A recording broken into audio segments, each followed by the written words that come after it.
Bueno, en la clase de hoy vamos a considerar inflamación, que vamos a subdividir el tema en dos clases. La primera clase destinada a la parte de generalidades, clasificación, formas de presentación de inflamación, y la segunda parte que va a estar destinada a enfermedades inflamatorias específicas. Bueno, como todo tema nuevo, tenemos que empezar con la definición y entendemos por inflamación a la reacción del tejido vivo vascularizado a una agresión local. Un proceso inflamatorio puede tener distintas causas o etiologías, dentro de las cuales podemos mencionar distintos microorganismos o gérmenes, agentes físicos, agentes químicos, reacciones inmunológicas, tejidos necróticos, entre otros. Clásicamente se clasifica a la inflamación en dos grandes grupos. Teniendo en cuenta el tiempo evolutivo, se considera que puede haber dos grupos y ellos son la inflamación aguda y la inflamación crónica, que difieren por el tipo de célula que participa de estos procesos. Por ejemplo, en la inflamación aguda es una lesión que dura muy poco tiempo, en realidad horas a pocos días, es rápida, se caracteriza por la presencia de líquido y proteínas que producen edema, y las células efectoras, esto es muy importante saber diferenciar entre ambos tipos, las células efectoras que participan son los leucocitos polimorfonucleares. Todos estos procesos inflamatorios agudos en general son autolimitados, y quiero decir que terminado el efecto lesivo, las células curan con reparación, o sea, la regeneración de las mismas, y con restitución ad integrum generalmente. Estamos hablando de lesiones superficiales. En cambio, el proceso de inflamación crónica es mucho más complejo, de mayor duración, y las células efectoras acá son los linfocitos y macrófagos. Esta es una diferencia muy importante entre los dos cuadros, entre los cuadros agudos y crónicos. Como les decía, ese es un proceso más complejo, porque acá en la inflamación crónica hay proliferación vascular y fibrosis, y todo esto hace que el tejido de reparación o cicatrización sea de mayor duración, y en general la cicatrización se acompaña de rellenar el defecto con un tejido fibroso, y es así que aparecen, por ejemplo, los queloides, las fibrosis pericárdicas. Esto lo vamos a ir viendo en más detalle. Históricamente, bueno, la inflamación viene descrita desde las primeras descripciones del año 300 a.C., donde se describen las características clínicas de la inflamación. Pero fue Celso en el siglo I quien describió lo que se conoce como signos cardinales de la inflamación. Esos signos cardinales son rubor, que se lo ve como enrojecimiento, tumor o tumefacción producida por el edema, calor por la vasodilatación y dolor. Esos son los signos cardinales de la inflamación. Y posteriormente, Virchow, en 1858, mucho tiempo después, añadió el quinto signo clínico, que es la pérdida de la función. Para hablar de inflamación aguda tenemos que tener en cuenta lo que decíamos antes, que es una respuesta rápida del organismo que sirve para hacer llegar leucocitos y proteínas plasmáticas con sus anticuerpos al foco infeccioso o al foco lesionado. Y este proceso agudo se caracteriza porque hay modificaciones o alteraciones del calibre vascular que determina un incremento del flujo sanguíneo. También se acompaña de cambios estructurales en la microcirculación, que permite la salida de proteínas plasmáticas y leucocitos desde el componente intravascular al componente intersticial, produciendo edema, y también emigración de leucocitos de la microcirculación.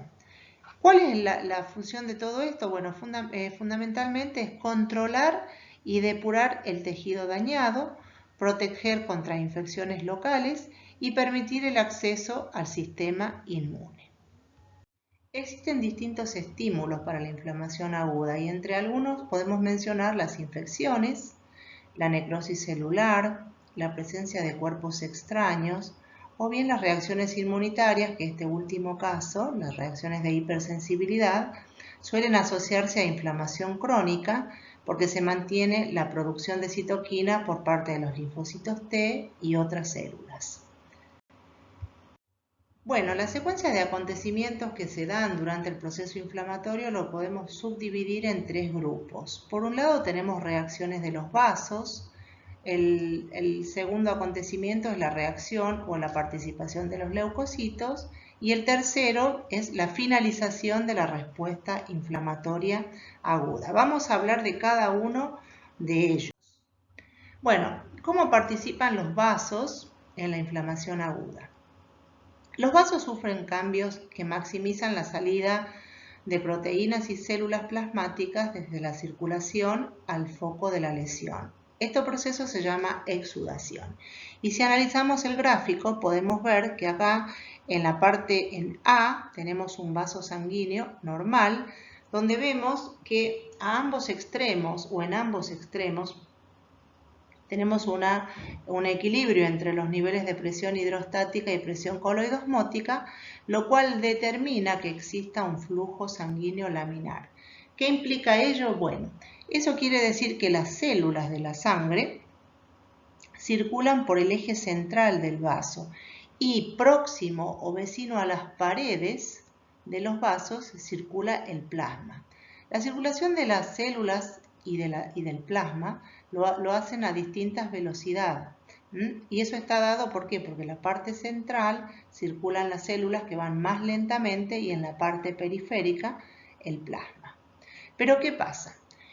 Esos vasos pueden modificarse en distintas situaciones. Por ejemplo, un incremento de la presión hidrostática y una reducción de la presión coloidosmótica determinan la salida del líquido desde el compartimento intravascular hacia el compartimento intersticial.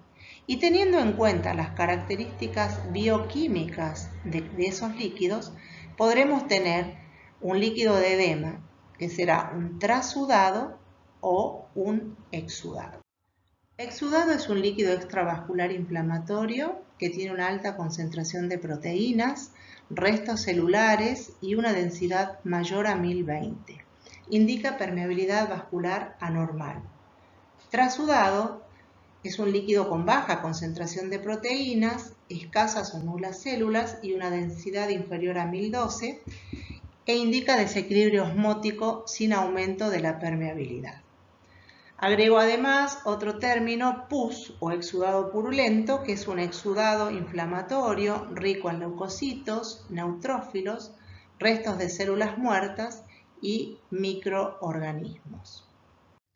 Dentro de los mecanismos que contribuyen al aumento de la permeabilidad vascular, podemos citar, por ejemplo, la inflamación de las células endoteliales, la lesión endotelial directa, la lesión vascular mediada por leucocitos o el aumento de la transitosis.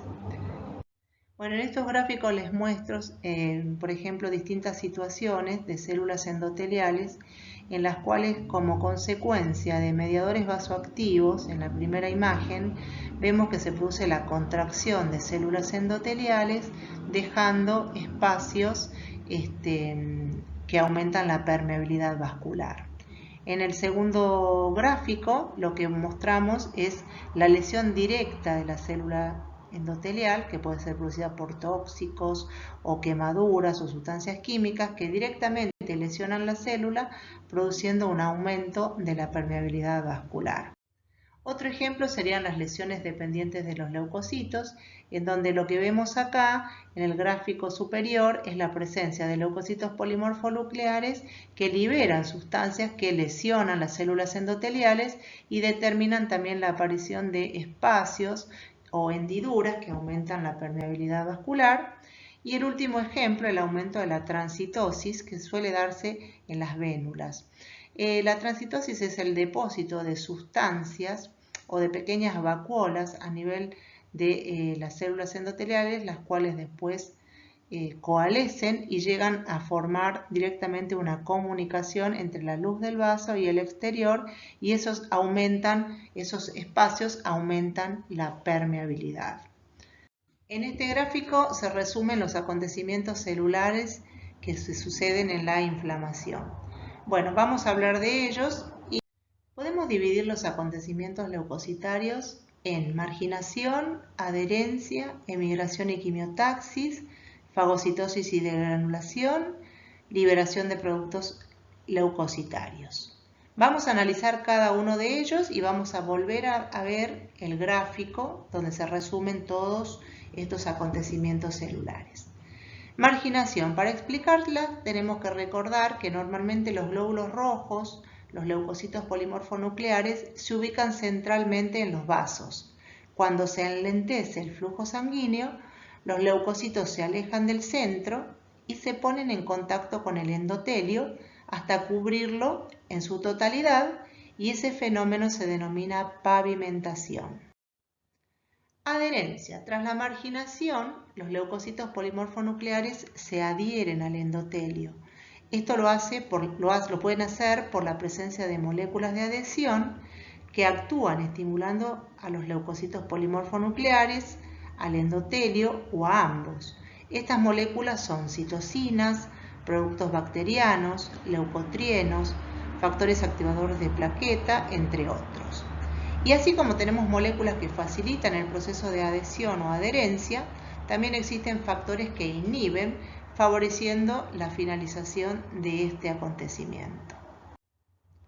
Tras la adhesión al endotelio, los leucocitos polimorfonucleares se desplazan a lo largo de la superficie endotelial e introducen pseudópodos entre las células endoteliales, luego se ubican entre las mismas y la membrana basal, hasta que finalmente atraviesan y salen al espacio extravascular.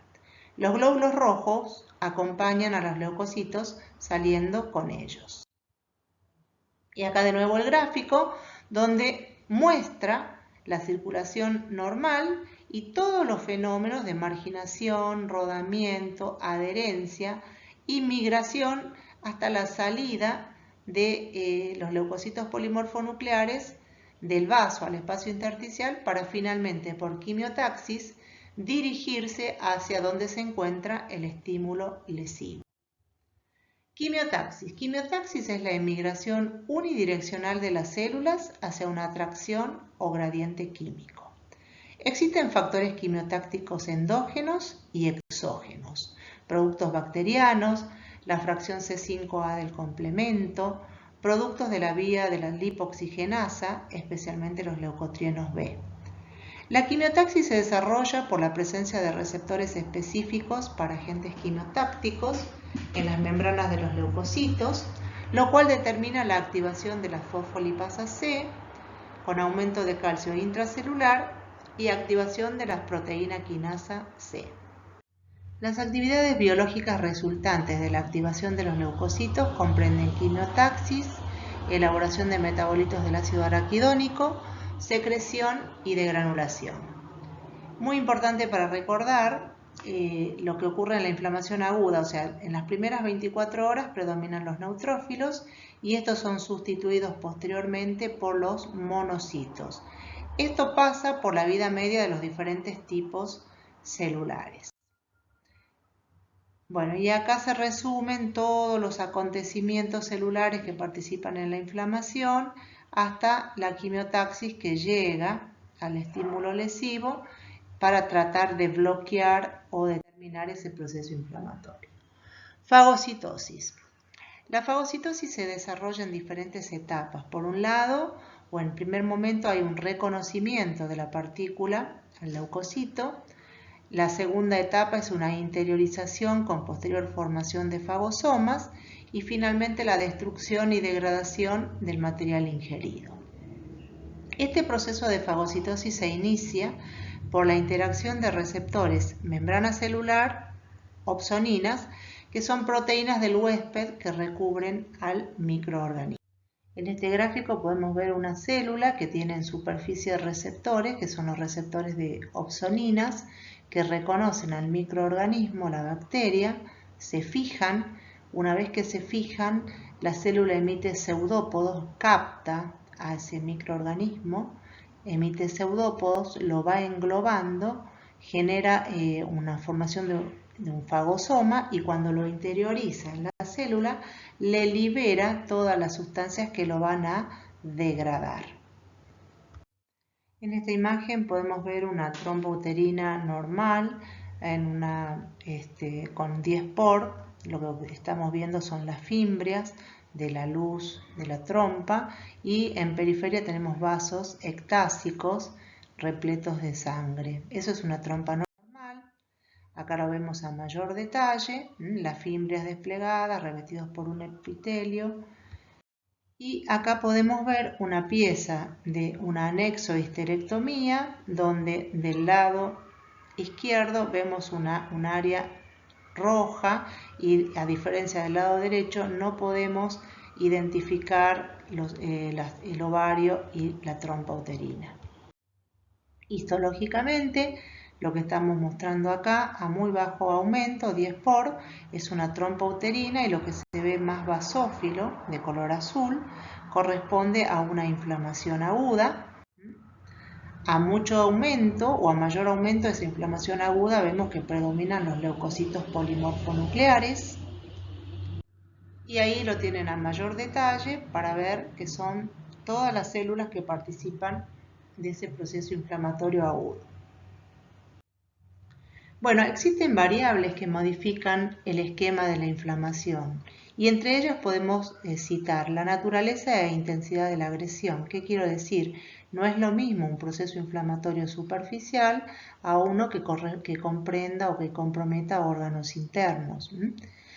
La localización y tejidos afectados, también en relación con lo que les acabo de decir. Y también la respuesta del huésped, o sea, el estado nutricional, los factores predisponentes del paciente, si tiene enfermedades crónicas concomitantes, etc. El sistema de vasos y ganglios linfáticos y el sistema mononuclear fagocítico representan la segunda línea de defensa que intervienen cuando la reacción inflamatoria local no controla y neutraliza la lesión. En la inflamación aguda aumenta el flujo linfático, ayudando a drenar el líquido de edema del espacio extravascular. Si las lesiones se hacen graves, ese drenaje puede transportar gérmenes, agentes químicos, etc., inflamando secundariamente los vasos linfáticos, lo cual se denomina linfangitis, o los ganglios linfáticos, y en ese caso hablamos de linfadenitis. Si bien los cuadros inflamatorios agudos no son fácilmente separables de los cuadros crónicos, debe destacarse que estos últimos pueden seguir a una inflamación aguda cuando hay persistencia de estímulo o alteraciones en el proceso de curación normal, o bien en brotes repetidos de inflamación aguda, por ejemplo una colecistitis crónica reagudizada, donde al microscopio óptico vemos inflamación aguda, curación entre brotes e inflamación crónica. Puede comenzar en forma insidiosa como inflamación crónica, es el caso de artritis, tuberculosis, enfermedad inflamatoria intestinal, sífilis, lepra, etc., que pueden comenzar por persistencia de gérmenes o por mecanismos autoinmunes u otros procesos. Bueno, entonces, como resumen a lo que vimos hasta ahora, como consecuencia de una injuria, podemos tener una inflamación aguda, la cual puede resolverse con restitución ad integrum, o puede formar abscesos, o puede evolucionar a la regeneración con cicatrización. O bien esa inflamación aguda dar origen a un cuadro crónico, pero también una injuria persistente puede determinar una inflamación crónica, o la persistencia de toxinas o las enfermedades autoinmunes. Hay distintos patrones morfológicos de inflamación aguda, y es así que podemos citar la inflamación serosa, caracterizada por la extravasación de un trasudado que puede derivar del plasma o de las secreciones de los mesotelios, peritoneo, pleura o pericardia. La acumulación de líquido en las cavidades se denomina derrame, o la presencia, por ejemplo, en piel de ampollas tras una quemadura. También puede haber inflamaciones fibrinosas que se dan en lesiones que aumentan la permeabilidad vascular. El fibrinógeno se deposita extracelularmente en forma de fibrina. Y ocurre, por ejemplo, en los derrámenes neoplásicos. Si no se elimina la fibrina, se pueden organizar cicatrices fibrinosas o fibrosas, y es lo que pasa, por ejemplo, en la pericarditis fibrinosas o en las pleuritis. Otro patrón de inflamación es la supurativa o purulenta, en la cual hay un exudado purulento constituido por neutrófilos, células necróticas y líquido de edema. Esa supuración localizada origina abscesos. Ejemplo, una peritonitis aguda purulenta. Y finalmente úlceras, que es un defecto local producido por pérdida de tejido necrótico inflamado.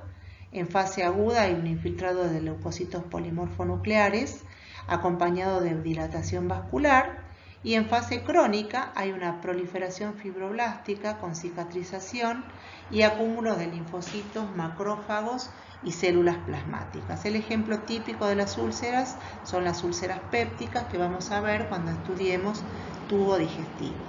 Bueno, ahora vamos a hablar de inflamación crónica, y tenemos que recordar que es un proceso más prolongado, de duración de semanas a meses, en donde coexiste inflamación activa, más destrucción tisular e intento de reparación en condiciones variables. Ejemplos de inflamaciones crónicas habíamos citado a la artritis reumatoidea, la aterosclerosis, tuberculosis, fibrosis pulmonar, entre otras patologías. Bueno, las causas de inflamación crónica son las mismas que habíamos descrito para los casos agudos, pero acá hay una persistencia de la infección.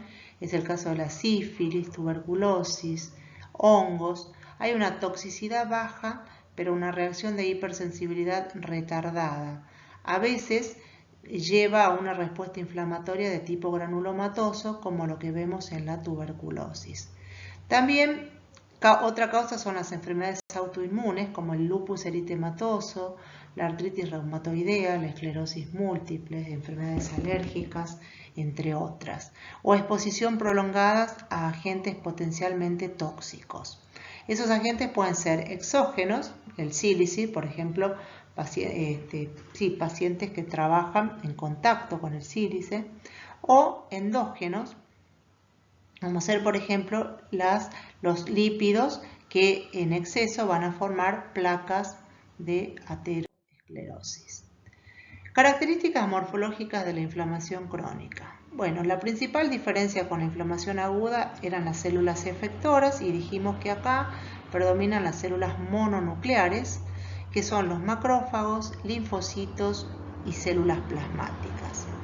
Otra característica de la inflamación crónica es que tiene una mayor destrucción tisular o hística, y esa está dada por el agente lesivo o bien por las células inflamatorias. Y que el proceso de reparación acá conlleva a proliferación de neovasos, formación de tejido de granulación con fibrosis y cicatrización. La inflamación granulomatosa es un tipo específico de inflamación crónica con presencia de granulomas. Un granuloma es un foco microscópico de inflamación crónica que está constituido por agregado de macrófagos convertidos en células epitelioides, rodeados de una corona linfocitaria, células mononucleares, y de algunas células plasmáticas. En esta imagen se puede ver a bajo aumento la presencia de granulomas. Esos granulomas en general este es un granuloma caseificante que tiene necrosis central y está rodeada por esa corona linfocitaria o de células mononucleares que se ve más basófila, y entre ellas también podemos encontrar células gigantes multinucleadas. En esta imagen podemos ver dos células gigantes multinucleadas, una en donde se ve en los extremos de la célula los núcleos agrupados, y otra con una disposición como si fueran núcleos en herradura. Esto es característico de la tuberculosis, el granuloma constituido por necrosis gaseosa central, la corona linfocitaria y la presencia de las células gigantes multinucleadas. Acá tenemos otro ejemplo, granulomas caseificantes con la presencia, además de la necrosis central, de estas células gigantes multinucleadas de tipo Langhans. Y también tenemos ejemplos de granulomas no caseificantes, donde lo que predominan son las células epitelioides o los acúmulos de macrófagos, pero no tienen necrosis central. Entre las causas de inflamación granulomatosa podemos citar bacterianas, parasitarias, micóticas, metales, cuerpos extraños, o el caso, por ejemplo, idiopático, como es la sarcoidosis, que es la imagen de los granulomas no caseificantes que les mostré en la diapositiva anterior. Bueno, existen factores que modifican la curación de las heridas y eso está en relación con el tamaño, el tipo de heridas, si son limpias o sucias con necrosis, la infección, la localización y la vascularización de la lesión. Y también tenemos factores que entorpecen la curación de las heridas, como son los estados de desnutrición, enfermedades crónicas sistémicas, alteraciones circulatorias, corticoides, que retrasan la síntesis del colágeno. Con respecto a los mediadores químicos de la inflamación, tenemos que decir que son sustancias químicas que pueden ser sintetizadas a nivel celular o estar libres en el plasma, y estas actúan intensificando la respuesta inflamatoria. Intervienen en la inflamación y en la hemostasia, actúan en la vasodilatación, también aumentando la permeabilidad vascular, favoreciendo la quimiotaxis, la adhesión leucocitaria. Vamos a agruparlos de acuerdo a su origen en mediadores químicos de origen plasmático, dentro de los cuales tenemos tres grupos: el sistema de complemento, las cininas y el sistema de coagulación fibrinolisis, y aquellos originados a nivel celular.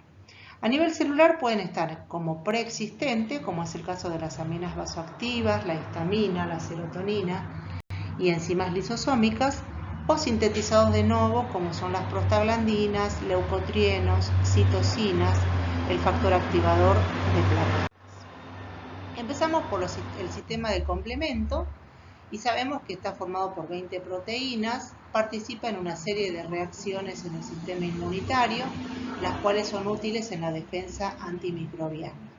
Ellas son incremento de la permeabilidad, favorece la quimiotaxis, participa en la lisis de los microorganismos. La activación del sistema de complemento se hace por dos vías: la vía clásica, cuando es iniciada por complejos antígeno-anticuerpos, y la vía alterna, cuando es iniciada por endotoxinas o productos bacterianos, por ejemplo. Los principales componentes del complemento son la fracción C3A, C5, que participan ambos activando la vía del ácido araquidónico y generando a su vez mayor cantidad de mediadores químicos. El otro sistema es el de cininas, que da lugar a la liberación de bradicinina, que aumenta la permeabilidad vascular, estimula la contracción de músculo liso y la dilatación de los vasos sanguíneos. La producción de bradicinina comienza con la activación del factor 12, que convierte la precalicreína en calicreína y luego en bradicinina. Y la bradicinina actúa durante un periodo muy corto porque pronto es inhibida por una cininasa. El sistema de coagulación es una serie de proteínas plasmáticas que se activan por el factor 12 o de Hagemann, y el paso final de esto es la conversión de fibrinógeno en fibrina por acción de la trombina. Y finalmente el sistema fibrinolítico, que contribuye por medio de cininasas, escindiendo moléculas de plasminógeno en plasmina, y esta participa en la fragmentación de los coágulos de fibrina, en la degradación de la fibrina, y también activa el factor 12.